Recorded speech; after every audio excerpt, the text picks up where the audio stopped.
waxaan iyagana tala gooniya ama gaara aan u dirayaa bulshada Laascaanood saynu ognahay Laascaanood way ka marxalad duwan tahay gobolada kale ee Soomaaliya haddaynu eegno dhinaceeda dhaqaalaha iyo siyaasadeeda iyo ma garanaysaa xaaladeeda kaleba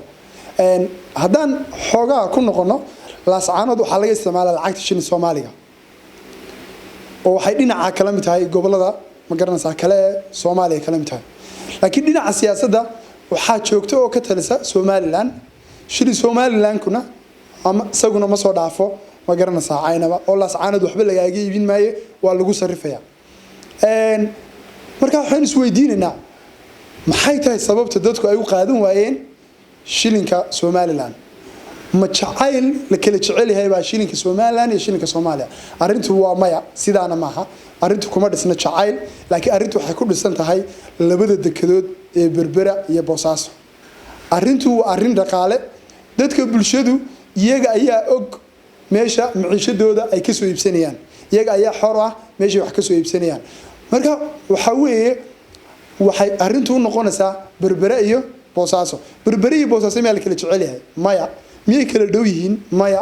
haddaba maxay ku kala wacan yihiin waxay ku kala wacan yihiin waxa weeye waa cashuuraha qaadaan weeye marka waxa weeye haddii dekeda Berbera cashuurtooda ay ka jabnaan lahayd ama ay la tartami lahayd dekeda Boosaaso ganacsatada Laascaanood waxay si yar ugu wareegi lahayn dekeda Berbera marka waxa weeye dekeda Boosaaso oo u muuqata deked ma garanaysaa ka jaban dhinaca ma garanaysaa maciishada ama dhinacyo fara badan marka loo eego dekeda Boosaaso leeyahay oo ka maciishad jaban ama ka taxka ma garanaysaa uga jaban ama uga naasileen dhinaca Berbera ayaa keenaysa inay bulshadan Laascaanood dhaqaalaheedu uu ku xidhmo Boosaaso marka bulshadani waxay u baahan tahay waxa weeye dhaqaalaheedii inay u aado oo ay ku xidhan tahay waa Boosaaso sababtaas ay keenaysa in lacagta Soomaaliga ay si fiican uga shaqeynayso magaalada Laascaanood waa sababta keenaysa lacagta Somaliland inaanay si fiican uga shaqeyn waayo qofku halka dollar ee Laascaanood ka sarifto ee jeebkiisa ku jira wuxuu la tagayaa Garowe oo kaga sii shaahaya wuxuu la tagayaa Boosaaso waxa weeye wax dhiba kala ma arkayo waayo waa meesha ay dadkii u badan yihiin ganacsigooda labada lacag oo mid kala fiican yihiin ama mid kala sixir barar badan yihiin hadaynu eegno ma kala fiicna baynu oran karnaa wayse kala yar sixir badan yihiin baynu oran karnaa lacagta Soomaaliya laftigeeda hadaynu dib ugu noqono iyada laftigeeda laba qaybood oo dhulkan ma garanaysaa Garowe ilaa iyo Gaalkacyo waliba qaybta suka lacag sixir waxa weeye sarifka lacagtu waa gooni Gaalkacyo qaybteeda shishe ilaa iyo Kismaayo ama Soomaaliya ma garanaysaa koonfurteeda oo dhanna lacagta sarifku waa gooni marka lacagtu kama fiicna baa la oran karaa lacagta shishe kama sixir barar yara baynu oran karnaa lacagta Somaliland lacagta koonfurta laakiin way ka degan tahay baynu oran karnaa lacagta Puntland sababtu maxay tahay ama intaan sababta eegin labada lacagowba ma yihiin lacaga hadda la aqoonsan yahay dunida oo international loo aqoonsan yahay waa maya midkoodna laba aqoonsana ta Somaliland laba aqoonsana ta Soomaaliya laba aqoonsana waayo ta Soomaaliya dawladeedu markay dhacday cid ma garanaysaa maanta ma garanaysaa aqoonsan oo wax ku bedelan karta international midkoodna uma jirta marka xagga standardka waa iskaga mid laakiin waxay ku kala yara wacnaan karaan waxa weeye Somaliland lacagta waxa awood u leh inay daabacdo dawladda lacag awood u leh laakiin marar badan Puntland waxaynu aragnaa inay xitaa ganacsatada daabici jirtay lacagta marka halka systemka way ku kala duwan yihiin waxa moodaa xagga xasiloonida inay ka yara xasilooni badan tahay Somaliland maxaynu kula talinaa markaa Laascaanood waxaynu oranaynaa Somaliland shilin qaata mise Soomaali shilinkiina wata horta midayna ilaawin midaas waxa weeye guud ahaan dhaqaalaha Soomaalidu